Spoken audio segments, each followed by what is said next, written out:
G'day, it's Katrine. I wanted to take just a moment of your time just to talk to you about the session regulator.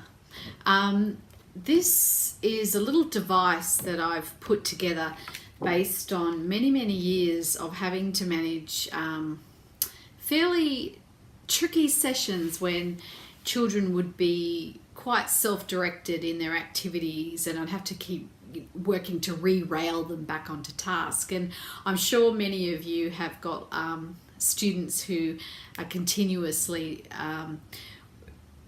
deciding they're going to go off and do their own thing, or they're going to get distracted or look at other things or change the topic or abscond from therapy, whatever that is, during your sessions. So I went through many years of writing these little tricks onto notepads next to their session to just keep them in the session. It was a tool to just keep them going or keep them motivated or keep them stepping forward into the session. And then eventually I thought, you know what, I'm just going to put this into my art program and I'm going to build it once and do a good job of it, and I can then keep putting it through the printer and be able to build these for other families so they can also get the benefit of this. And I can tell you, it works a treat. It's so fantastic. When I forget to get it out at the beginning of the sessions, you know, I really kick myself because I realize, that's right, this is the one that gets off track. So I can't tell you how much it works. So let me go through and explain to you what it is. So this is really useful for children who are definitely on the spectrum, who have autistic spectrum traits, where one of those traits of being on the spectrum is being self-directed. And self-directed means that you come up with your own idea and it's, this is a much better thing to do. I'm just going to go off and veer off and do this thing that's come into my mind. Part of the reason they do that is because they don't realize the importance of the thing that we're doing. They see their world from their perspective, not from our perspective as the teacher. And they can often also be lured into something different than we're wanting to teach because it could be their special interest or their fixed interest. And that's something that we do know happens for children who are on the spectrum. They have something that they're particularly keen about, or they're really interested about, and that can be for a long period of time, if not lifelong. So we have to really find out what these things are and work to support the children to understand how this is having an impact on their learning, but also be able to help to sculpt capacity in that interest area.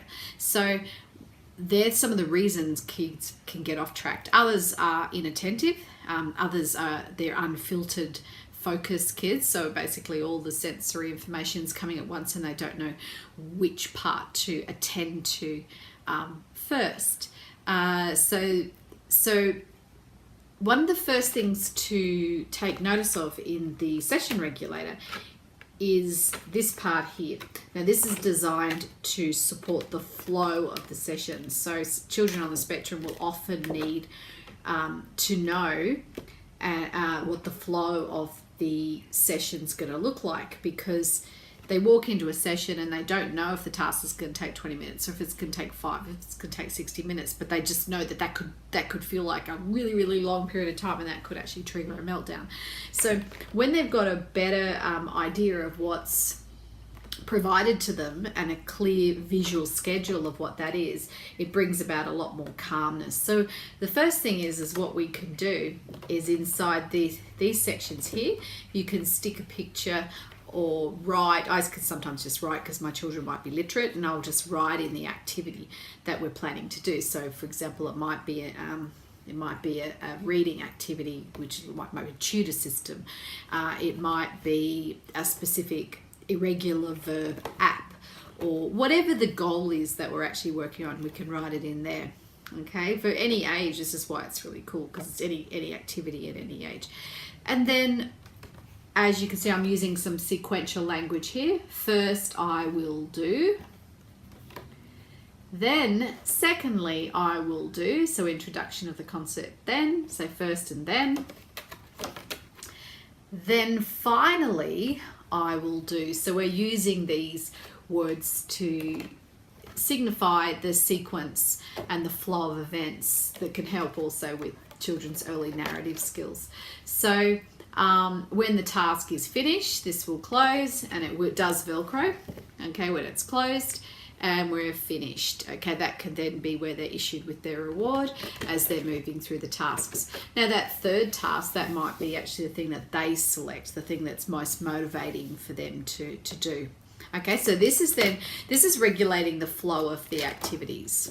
Okay, now here, this is to do with management of their time wastage, because what it is, I think one of the most vital things for these children is to get a metacognitive, or an understanding of their thinking and their thinking processes, an understanding of how their learning challenges are, or how their psychological challenges are impacting on their learning. So some children are just unaware that they're actually wasting time in the session, and then it's been an ineffective use of their sessions.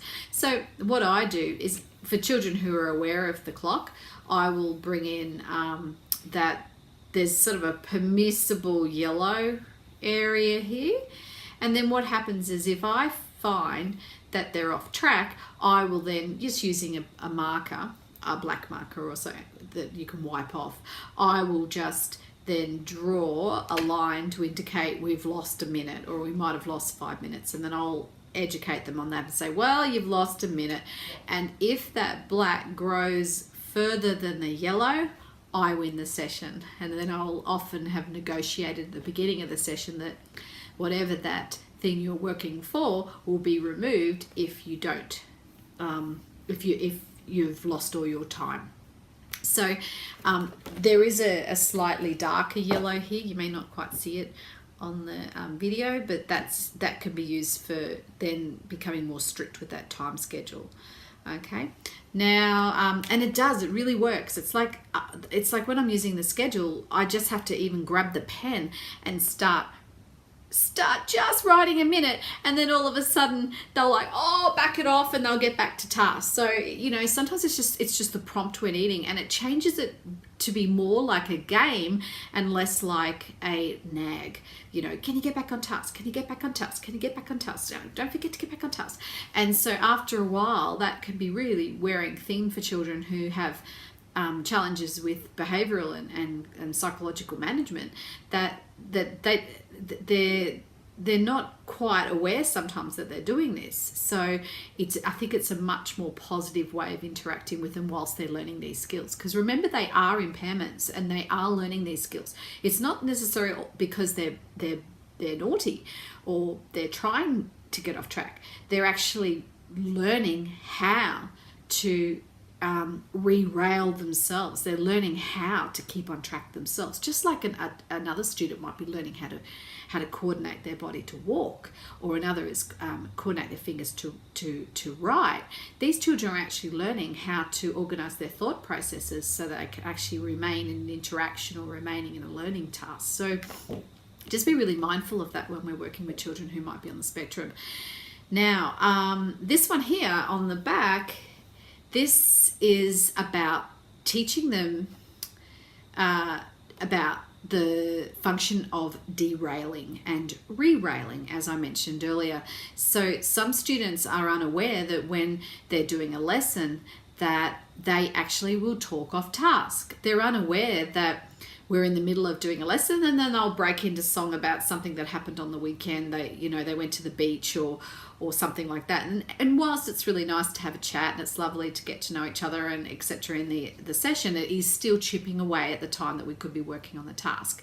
And for some particular individuals on the spectrum, they can grow up not even knowing this, and then that becomes a workplace and they're chewing away at time, and they could be focusing on activities in the workplace, and then they're getting behind with their assignments and etc.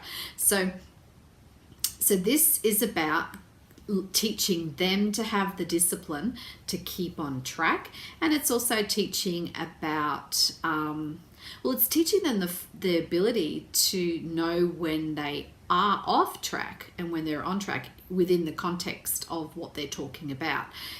So it's not only when they break and that they are breaking, but it's also about the semantics of the topic or the task that they're breaking. So for example, if a child in the middle of a lesson asked me a question out of the blue that had nothing to do with the lesson, I would then colour in one of these off-task balls. I'd say, oh, gee whiz, that was a question that was to do with the beach. But today what we're learning about is the Bossy E rule. And that's not to do with the Bossy E rule. So because you were talking in the lesson today, and this is a boundary of our lesson and the door's shut, just because you're talking in... we're talking about the Bossy E rule and we're not talking about the beach, I'm going to have to draw one of these. And they learn very quickly. It's a really cool tool. And if, for example, that same student asked me a question about their learning, asked a certain question about something specific to their learning, I would actually reinforce that and say, you know what, that was such a good interaction because it was actually to do with your learning. So I'm going to colour in some train track because you've been keeping on track. Okay, so it's really up to us to be very vigilant and very aware of when they are on track, because what we tend to do is we tend to be picking the bits when they're like, you're off track, you're off track, you're off track. Hey, get back to track. But we're not actually focusing when they're doing something good. It's just, how you are as parents and teachers, and you notice that when they're not doing good things rather than reinforcing continuously when they're doing something that is good. So that's what we've got to aim to do is notice that they're doing something good, such as, wow, that's so good. You have worked on your own for 5 minutes. I didn't need to help you at all. I walked out of the room, I came back in and your task was done. That is so fantastic. I'm going to give you 3 train track parts. Awesome work.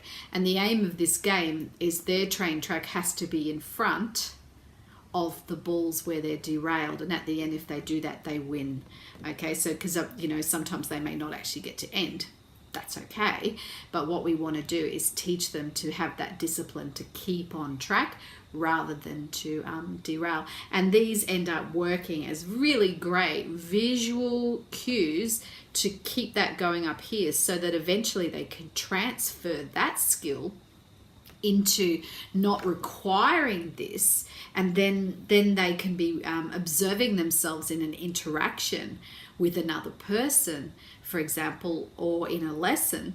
But let's just say in an interaction with another person, they're observing themselves, not with this here, they don't need it anymore, they've carried that through, and then they're watching themselves cut in on someone or change the topic in the middle of an interaction and go, oh my goodness, I've just changed the topic, okay, I'll re-rail that conversation. Oh, you were talking about this, can we get back on track and talk? I'm sorry to have interrupted you, but you were talking about this. So they start to develop these skills not only in their learning context, but also in their interaction context. So they're sharpening and developing their pragmatic skills. Okay, so these are available for purchase if anyone does want them. They're $15 and come laminated and so on, but on the back also gives the instructions of how these are being used. Okay, so that's good. I hope you enjoy those. Please feel free to contact us at DIY Shop to get these.